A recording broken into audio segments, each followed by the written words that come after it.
Astro's Dev Log. The visuals and sounds of the devlog underwent a massive upgrade. Operation Comeback King, Astro's effort to learn more about Z# and Unity was placed on hold until further notice. Astro shared various visual developments from Project 256 and then declared he would be continuing onward with more graphical work. But then, the June devlog was cancelled. It's been nearly 2 months since the last entry to the devlog. But it's finally time to check back in and see what's new with AstroDrifter.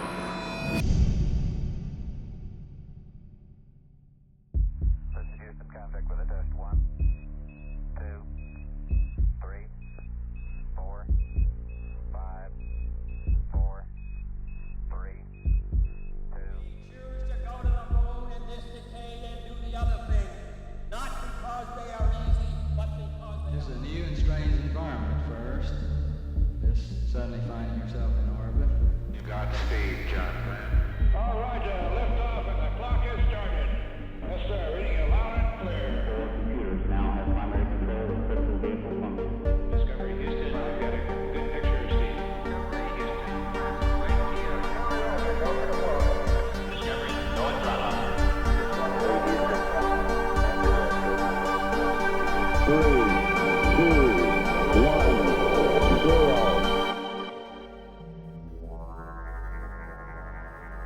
Now playing entry number 15.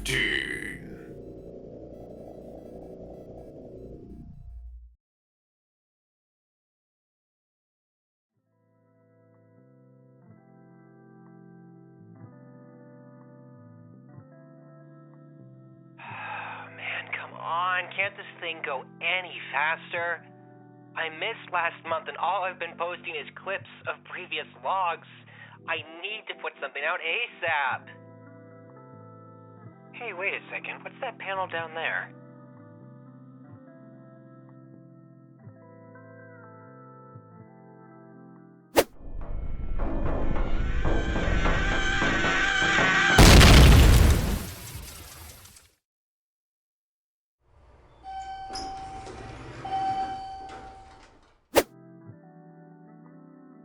You know what? On second thought, there's no reason to rush. I'll just wait.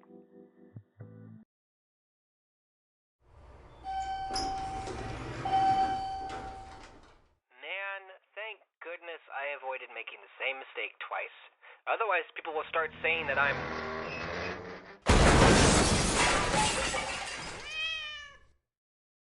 predictable. I'll get the broom. Hello, everybody. My name is Astro-Drifter. Sorry, I know, it's been a while. But I'm back now. For a while. My work life has prevented me from getting a lot of share-worthy stuff done.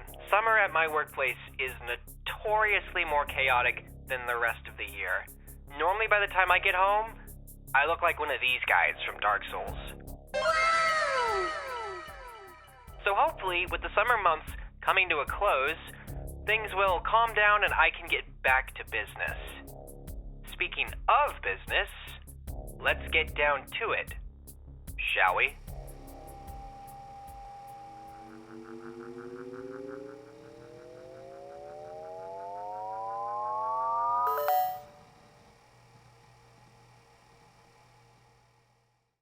Okay, so we'll start with Project 256.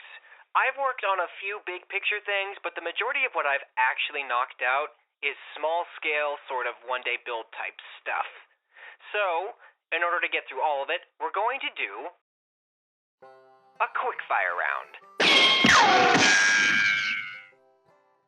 I'm going to blast you with a quick, energetic, somewhat vague, somewhat over-the-top list of all the small stuff I've done since last time. Then I'll get into the bigger stuff. Sound good? Any objections? I sure hope not, because we're doing it anyway. Ready? 3, 2, 1, here we go. Since last time I fixed some bugs with the movement, fixed an issue with the sprint meter, picked out fonts for the menu and title screen, edited the sprinting animation to avoid motion sickness,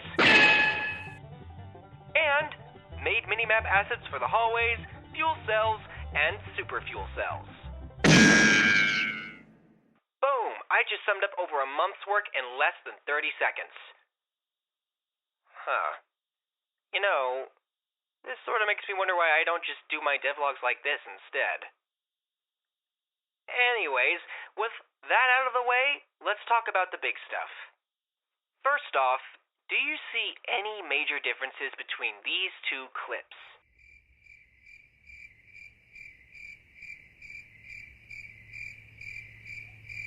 What's that? Did you say the two clips look completely different? Congrats! That's completely right! Yay! If you said nothing, well, there's no shame in trying, I guess. Although you may want to go get your eyes checked. Oh no! As I was working on some of those things from the quickfire round, I realized that I really didn't like the way the floor looked on the older designs. So, I dropped the moat, extended the wall, and raised the walkways.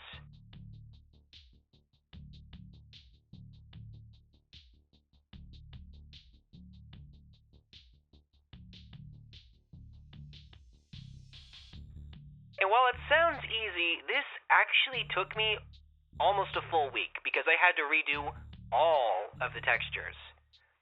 But also, because that led me into other problems, like being able to see where the walls end at the intersections.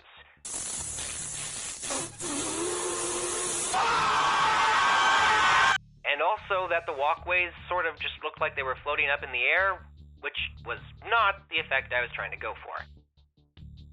I worked to resolve this issue with a mix of fog effects and low poly scaffolding, but to tell you the truth, as of recording, I'm still not a huge fan of what I've come up with. At the time I was working on this, I had other ideas to fix this issue, but I decided to move on to other things and come back to it later when I had a clearer vision of what exactly it was that I wanted. For now, this is what the levels look like in Project 256.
Instead of fixing this issue, with the floors being hollow and all that, I started working on the plasmoids instead.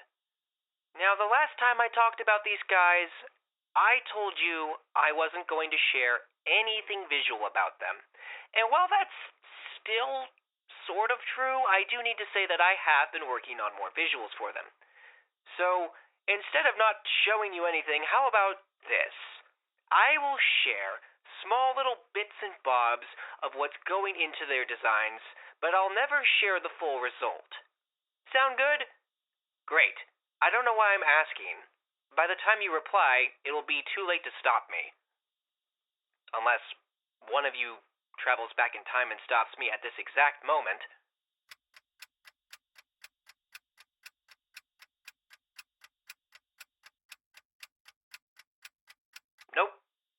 one showed up to stop me. So, let's continue. What I've been working on thus far is the eyes. I want the eyes to sort of writhe and shuffle in place like a bolt of electricity.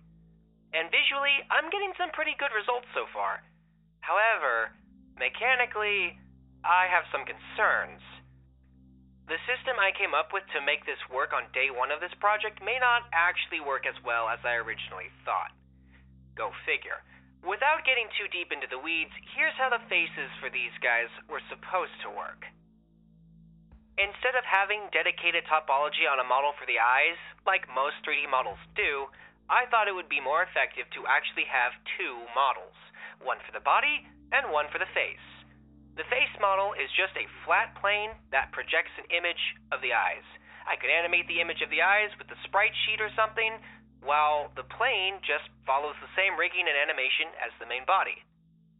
Think of it like wearing a Halloween mask, if the mask was a piece of paper taped to your forehead with a scary face on it. On paper, no pun intended, this works, and it also works in Blender. The trouble is, as usual, Unity. Outright, this does not work in Unity, but I am finding roundabout ways where it can be done, just with a little extra work. Hopefully I'll have more news on that by the next time, but for now, that's gonna do it for this one.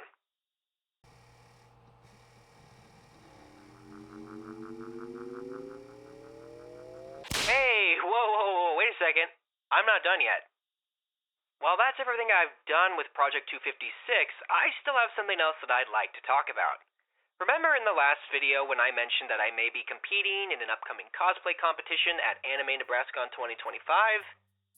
Well, it's true, I am. Well, most likely I am, at least. I still haven't had any luck finding the rules of the competition, so hopefully I'm within the guidelines. Either way, I'm too deep into this to turn back now. You see, ever since I got back from Planet Comic-Con in March, I've been quietly working on a revamp of my suit. It's been a lot of work. Like, this is easily the most I've ever worked on my cosplay, and I've still got a ways to go. But I've finally finished designing and printing all of my new major additions. Here's what I've got so far. First, I started with a new gun which can take glow sticks as ammo and light up the inside. Then I made some new gauntlets to replace my heavy, bulky, and beat-up older ones. Then I made a bunch of other small pieces, and then I tackled my largest piece ever, which is my new back tank. And despite all the obstacles along the way, I can't say I'm not having fun with it. Competition or not, this is all going to look super cool in the end, and I cannot wait to share how it all turns out. Okay, now you can go to the next section.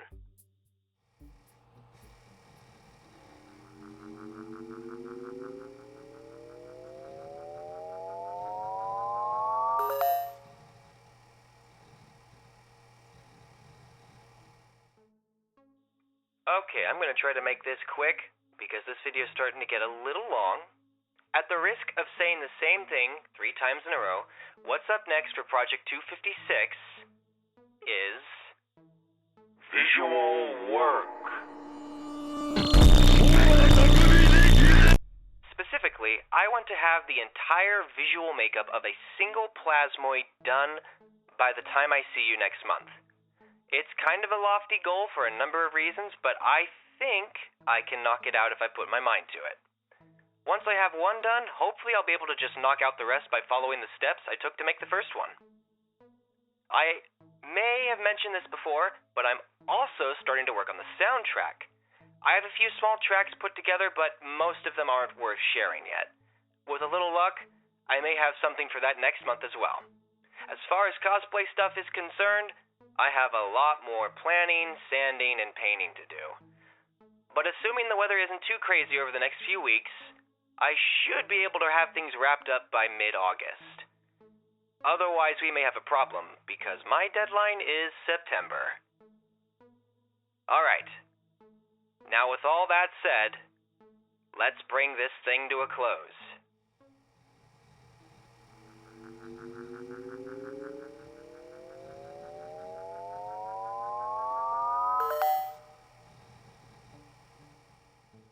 You know, it doesn't feel like I've been up to a lot, but looking back on things, I've been just as busy as always. Maybe even a little more. Before we close out here, there is one thing I wanted to say, because I don't think I've ever actually said this.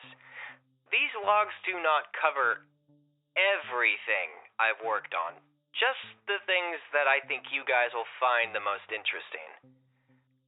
Call me crazy, but I'm pretty sure nobody wants to hear me blab about all the microscopic changes that I've made to Project 256, or how buying a replacement canopy from Amazon sucks because of how all over the place the reviews tend to be. Anyways, I just wanted to say that so we're all on the same page. You now know that you are getting the cream of the crop with these logs, even if that cream is sometimes Vaseline instead of butter. If you enjoyed this video, walk outside, go to the nearest busy street, and shout, "Astro-Drifter is great," at the cars as they pass by. Or you could just like and subscribe. Or do both, if you want to be an overachiever. You can also find me on TikTok, where I post short-form content, and Blue Sky, where I post updates and complain about things. Links to those will be in the description. Till next time, thanks for watching. This is Astro-Drifter, signing off.